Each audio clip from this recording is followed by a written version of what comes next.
Hello class, তোমাদের প্রিয় channel your study মাস্টারে সকলকে স্বাগত জানাই। আজ যে পরীক্ষাটি হলো কোচবিহার ও আলিপুরদুয়ারের, তো সেখানে কেমন প্রশ্ন এসেছিল একটু দেখে নাও। এখনও নির্দিষ্ট করে যে কমেন্ট এসছে সেরকম আসেনি যে কোচবিহার আলাদা করে আলিপুরদুয়ার আলাদা করে। তো শিক্ষার্থীরা কমেন্ট করেছে, সেই কমেন্টের ভিত্তিতে প্রশ্নগুলি দেওয়া হয়েছে। একটু মিশেলে আছে বলে আমি দুজনকে একসঙ্গেই করে দিয়েছি। পরীক্ষা যারা দিয়েছো তারা দেখে নাও যে কার কোন জেলায় পড়েছিল, নিশ্চয়ই তোমরা বুঝতে পারবে প্রশ্ন দেখলে, তো নিজেরাই যাচাই করে নিও। আর যেগুলো পেয়েছি আমি সেগুলো দেওয়ার চেষ্টা করেছি। যদি আরও কোনো প্রশ্ন তোমাদের মনে থাকে আমাকে নিশ্চয়ই কমেন্টে জানাবে, আমি তার যথাযথ উত্তর দেওয়ার চেষ্টা করব। আর পরের ভিডিও আমি করে দেব ইংরাজি আর অঙ্ক সম্পর্কে। এখনও সঠিক প্রশ্ন এসে উপস্থিত হয়নি বলে দিতে পারিনি। যতগুলো পারা গেছে ততগুলো দেখা যাক কেমন প্রশ্ন এসেছিল। দেখো, প্রথম কোন ভারতীয় নোবেল পুরস্কার পান? কে পেয়েছিল? অবশ্যই রবীন্দ্রনাথ ঠাকুর, 1913 সালে। মানবদেহের সবচেয়ে বড় হাড়ের নাম কি? ফিমার বা উরুর হাড়। আর আমি ওর সঙ্গে বলে দিলাম সবচেয়ে ছোট হাড় হলো মধ্যকর্ণের স্টেপস।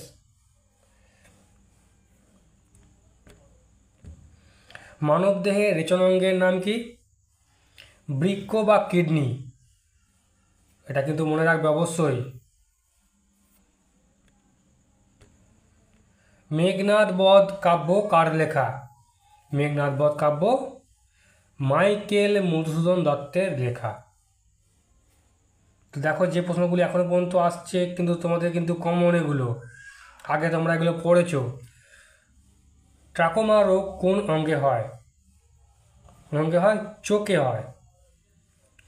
এবার আমি এক্সট্রা কিছু তথ্য দেওয়ার চেষ্টা করেছি, উত্তর তোমাদের বলে দিচ্ছি, তোমরা মিলিয়ে নেবে। যাদের পরীক্ষা হয়নি, যারা প্রশ্ন দেখছো এখন যে কেমন প্রশ্ন আসে, টাইপ কেমন হয়, তাদের জন্য বলবো তোমাদের এক্সট্রা কিছু তথ্য দেওয়ার চেষ্টা করছি, সেগুলো তোমরা অবশ্যই দেখে নেবে। কারণ তোমাদের পরীক্ষা খুব সামনে, প্রশ্ন ঘুরিয়ে আসতে পারে, তাই যাতে মিস না হয় সেই জন্য এই ব্যবস্থা।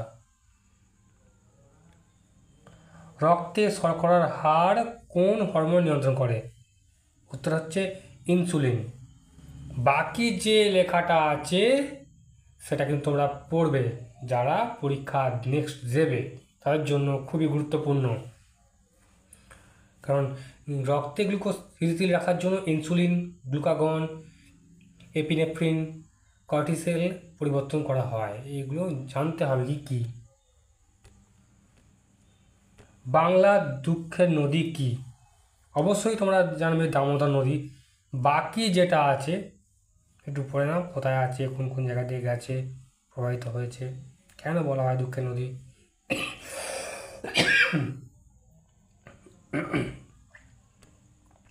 ভিটামিন ডি এর বিজ্ঞানসম্মত নাম বা রাসায়নিক নাম ক্যালসিফেরল।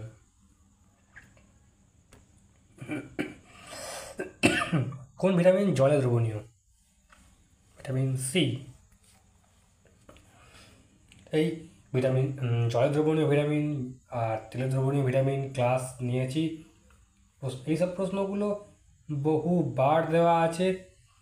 যারা রেগুলার ক্লাস করো, দেখো, তাদের কাছে তো এই প্রশ্নগুলো সহজ, একদমই সহজ। এইসব ভিডিও অনেকবার দেওয়া হয়েছে। আমাদের যে প্রশ্ন উত্তর সেটগুলো আছে, যদি কেউ সব কটা সেট দেখে যাও, আমার মনে হয় না আর কিছু এক্সট্রা করার দরকার আছে, তার মধ্যেই সব আছে। দেখো, ফল পাকাতে কোন হরমোনের সাহায্য করে?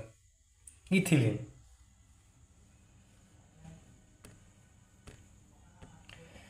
দইতে কোন অ্যাসিড থাকে? দই বা টক দুধে ল্যাকটিক অ্যাসিড থাকে। সংকেতটা কি দেখে নাও, কিন্তু রাসায়নিক সংকেত কি? C3H6O3। এটা কিন্তু মনে রাখবে, পরবার তোমাদের ঘুরিয়ে আসতে পারে প্রশ্নটি যে এর সংকেত কি, তাই এটাও দিয়ে দেওয়া হলো, তোমরা কিন্তু অবশ্যই মনে রাখবে এটা। পরে কি আছে? ভারতের দক্ষিণতম বিন্দুর নাম কি? ইন্দিরা পয়েন্ট হলো ভারতের আন্দামান নিকোবর দ্বীপপুঞ্জের নিকোবর জেলার একটি বসতি এবং এটি ভারতের ভূখণ্ডের দক্ষিণতম বিন্দু। 2023 সালে ভারতীয় মহিলা ক্রিকেটের অধিনায়ক কে হন? হরমনপ্রীত কৌর। কোচবিহারের ঐতিহাসিক প্রাসাদ কোনটি? দেখো, কিন্তু এখানে আবার সেই জেলাভিত্তিক প্রশ্ন এসে গেল। আগে যে পরীক্ষাটি হয়েছে কোচবিহারের, সেখানেও ছিল প্রশ্ন জেলাভিত্তিক, আবার এখানেও হয়েছে জেলাভিত্তিক প্রশ্ন। আর জেলাভিত্তিক প্রশ্ন উত্তর আমরা দিয়েছি অলরেডি, সেখান থেকেই প্রশ্ন আসছে। আর নেক্সট যে পরীক্ষা হবে মালদা বলো, বাঁকুড়া বলো, এদেরও দিয়ে দেবো, তার মধ্যেই কিন্তু পরীক্ষায় আসবে।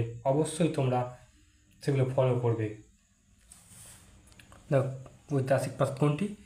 রাজা নৃপেন্দ্র নারায়ণ ভূত বাহাদুরের অধীনে 1887 সালে নির্মিত কোচবিহার প্রাসাদ বা রাজপ্রাসাদ বা ভিক্টর জুবিলি প্রাসাদটি ইতালির নবজাগরণের দ্বারা অনুপ্রাণিত এবং লন্ডনের বাকিংহাম প্যালেসের আদলে ডিজাইন করা হয়। তাহলে পুরোটা তোমায় বলে দেওয়া হলো, কিন্তু প্রাসাদের নামটা খালি উত্তর তুমি এখান থেকে দেখে নিও, বাকিটা একটা জেনে রাখো যদি বাই চান্স ঘুরিয়ে প্রশ্ন আসে, সেই জন্য দিয়ে দিলাম।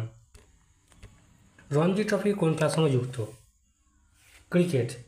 উত্তর শেষ, কিন্তু বাকিটা দেখে নাও একটুখানি। এটি ভারতের খেলা, এটি একটি ঘরোয়া প্রথম শ্রেণীর ক্রিকেট চ্যাম্পিয়নশিপ। উত্তরবঙ্গে কয়টা জেলা আছে? উত্তরবঙ্গ পশ্চিমবঙ্গ একটি ভৌগোলিক অঞ্চল। এই রাজ্যের অংশে 8টি জেলা নিয়ে উত্তরবঙ্গ গঠিত। অযোধ্যা শহর কোন নদীর তীরে অবস্থিত? ঘাগড়া নদীর তীরে অবস্থিত। বাকি যেটা আছে ঘড়ঘড়া, ঘাগড়া, যাই হোক এখানে আছে। তো এইটা কোথায় গেছে? যার দক্ষিণে ফৈজাবাদের ঠিক পূর্বে নিম্ন পথে সরজু নামে পরিচিত। এবার কি ওখানে অপশান ছিল আমি তো জানি না, বিষয়টা তোমরা দেখে নিও, ওই অপশান যেটা থাকবে ওটা মিলিয়ে নেবে অবশ্যই। ভিটামিন এ এর রাসায়নিক নাম কি? রেটিনল। এবার দেখো, মানবদেহে ভিটামিন এ জারিত হয়ে রেটিনোইক অ্যাসিড তৈরি করে। এটা প্রশ্ন আসতে পারে, জারিত হয়ে কী অ্যাসিড তৈরি করতে পারে, তাই এটা দিয়ে দেওয়া হলো এক্সট্রা করে। রয়্যাল বেঙ্গল টাইগার কোথায় দেখা যায়? ভারত ও বাংলাদেশের সুন্দরবন অঞ্চলে দেখা যায়। ভারতীয় ওয়ান স্টপ প্রকল্প কি? এক জেলা এক পণ্য ডিজিটাল GIS মানচিত্র। এটা কি জেনে রাখার বিষয়টা কি? স্কিমটি ইনপুট সংগ্রহ, সাধারণ পরিষেবা গ্রহণ এবং পণ্যের বিপণনের ক্ষেত্রে স্কেলের সুবিধা কাটতে এক জেলা এক পণ্য পদ্ধতি গ্রহণ করে। নীতি নির্ধারণে লিঙ্গ বিষয়ে অন্তর্ভুক্তের এর উদ্দেশ্য কী? ছিল কিছু একটা ওখানে অপশান, তো আমি এখানে দিয়ে দিয়েছি বিষয়টা। দেখো, লিঙ্গ সমতাকে সংজ্ঞায়িত করে নারী এবং পুরুষ এবং মেয়েরা এবং ছেলেরা এই একই অধিকার, সম্পদ, সুযোগ এবং সুরক্ষা উপভোগ করে। এটির প্রয়োজন নেই যে মেয়েরা এবং ছেলেরা বা নারী এবং পুরুষরা একই অথবা তাদের সাথে একই রকম আচরণ করা হবে। একটি সংক্রামক রোগের প্রাদুর্ভাব নিয়ন্ত্রণ করার প্রধান পদ্ধতি, একটা পদ্ধতি চেয়েছে, কিন্তু আমি এখানে বিষয়টা বলে দিয়েছি পুরোটা, একটু দেখে নাও। কী রয়েছে? হাত ধোয়া, পরিষ্কার করা, জীবাণুনাশক, জীবাণুমুক্তকরণ এবং টিকা দেওয়ার মতো প্রতিরোধকমূলক ব্যবস্থা। অন্যান্য দিকগুলির মধ্যে রয়েছে নজরদারি, পর্যবেক্ষণ এবং একটি স্বাস্থ্যসেবা সেটিংয়ের মাধ্যমে সংক্রমণের সন্দেহজনক প্রাদুর্ভাবের তদন্ত এবং পরিচালনা করা। ভারত সরকার দ্বারা চালু করা ওয়ান স্টপ সেন্টার প্রকল্পের মূল উদ্দেশ্য ব্যক্তিগত এবং পাবলিক স্পেসেস সংহিতার দ্বারা ক্ষতিগ্রস্ত মহিলাদের সম্মানিত সহায়তা এবং সহায়তা প্রদানের জন্য সারা দেশে ওয়ান স্টপ প্রকল্প চালু করা হয়। ভারতের কোন রাজ্যে বৃহত্তম উপকূল রেখা রয়েছে? ভারতের গুজরাট রাজ্যে। চেরাও নৃত্য বা বাঁশ নাচ কোন রাজ্যে? মিজোরাম রাজ্যের। পিঙ্ক সিটি কোন শহরকে বলা হয়? জয়পুর। বাকি দেখো এক্সট্রা একটুখানি দিয়ে দিয়েছি, যাদের নতুন পরীক্ষা বা পরীক্ষার্থী যারা পরীক্ষা দেবে তারা দেখে নাও। একটি ঐতিহাসিক শহর যার দুটি বিখ্যাত ডাকনাম প্যারিস অফ ইন্ডিয়া এবং আর একটি জনপ্রিয় নাম পিঙ্ক সিটি। তাহলে প্যারিস অফ ইন্ডিয়া বললেও যেখানে যেটা বোঝাবে, পিঙ্ক সিটি বললেও সেটা তোমাদের ঘুরিয়ে আসতে পারে, তাই এটা দিয়ে দিলাম ওখান থেকে, ভালো করে দেখে নাও। জয়পুর হলো রাজস্থানের রাজধানী এবং বৃহত্তম শহর। পথের পাঁচালী কার লেখা? অবশ্যই বিভূতিভূষণ বন্দ্যোপাধ্যায়, সকলেরই প্রায় জানা। আগেও বলেছি আবারও বলছি, সমস্ত প্রশ্ন কিন্তু একেবারে জলের মতো সোজা আসবে এমনটা নয়। জল সোজা তো থাকবেই, 3 রকমই থাকবে, একদম সোজা জলের মতো, একটু মাঝারি, একটু শক্ত, ঘুরিয়ে ফিরিয়ে। এবার যারা রোজ পড়াশোনা করছো, ফলো করছো চ্যালেঞ্জ, তাদের কাছে কোনো অসুবিধা হওয়ার কথা নয়। ভারতের প্রথম রাষ্ট্রপতি, মহিলা রাষ্ট্রপতির নাম কি? প্রতিভা পাটিল। সালটা দিয়ে দিয়েছি এখানে, দেখে নিও। লবণের রাসায়নিক নাম কি? Sodium chloride. খুব ইম্পর্টেন্ট প্রশ্ন কিন্তু, এটা বারবার আসে, শুধু আইসিডিএস না, সমস্ত রকম পরীক্ষাতেই এটা আসে, তাই একটু দেখে রাখবে। শুশুনিয়া পাহাড় কোন জেলা অবস্থিত? বাঁকুড়া জেলা। জানো, বলা হয়েছে আগে, নোবেল পেয়েছেন প্রথম রবীন্দ্রনাথ ঠাকুর। আয়োডিনের অভাবে কী রোগ হয়? বলে দিই কী রোগ, নামগুলো বলেছি এখানে, কারণ অপশানগুলো থাকলে মিলিয়ে নেবে তোমরা অবশ্যই। থাইরয়েড গ্রন্থি ফুলে গিয়ে গলগণ্ড রোগ হয়, আরও অনেক রোগ হয়, তো তোমরা কমেন্টে বলবে কী রোগ হয়। বাকি তোমাদের অপশান ছিল, সঠিক উত্তরটা আমি বলে দেবো ওখান থেকে। গাছের প্রাণ আছে প্রথম কে বলেছিলেন? বাঙালি বিজ্ঞানী জগদীশচন্দ্র বসু। এবার বাকিটা দেখো, বলে দেওয়া হোক একটু জানার জন্যে। 1858 সালে 30 নভেম্বর বাংলাদেশের ময়মনসিংহ শহরে জন্মেছেন। উদ্ভিদের যে প্রাণ আছে তাই বিজ্ঞানী আবিষ্কার করেন। তো এই 33টা প্রশ্ন আমরা পেয়েছি, আমাদের বলেছে পরীক্ষার্থীরা, সেই ভিত্তিতে দেখুন 2টি জেলা হিসেবে পাঞ্চিং হয়ে আছে। আমি কিন্তু নেক্সট ক্লাস অবশ্যই ইংরাজি অঙ্ক দেওয়ার চেষ্টা করবো, যদি পরীক্ষার্থীরা সেরকমভাবে বলতে পারে। ভিডিওটি ভালো লাগলে অবশ্যই তোমরা লাইক শেয়ার করবে, আর যারা সাবস্ক্রাইব করোনি এখনও তারা অবশ্যই সাবস্ক্রাইব করে রাখো, কারণ আইসিডি সম্পর্কিত যাবতীয় তথ্য তোমরা এখান থেকে পাবে। আর সামনে যে পরীক্ষাগুলো আসছে বা পরীক্ষার পরে কী স্টেপ নেওয়া হবে, কবে ইন্টারভিউ হবে, কবে রেজাল্ট বেরোবে, সমস্ত ঘটনা তোমরা এখান থেকে জানতে পারবে। চ্যানেলটা ফলো রাখো, সাবস্ক্রাইব করে রাখো। ধন্যবাদ।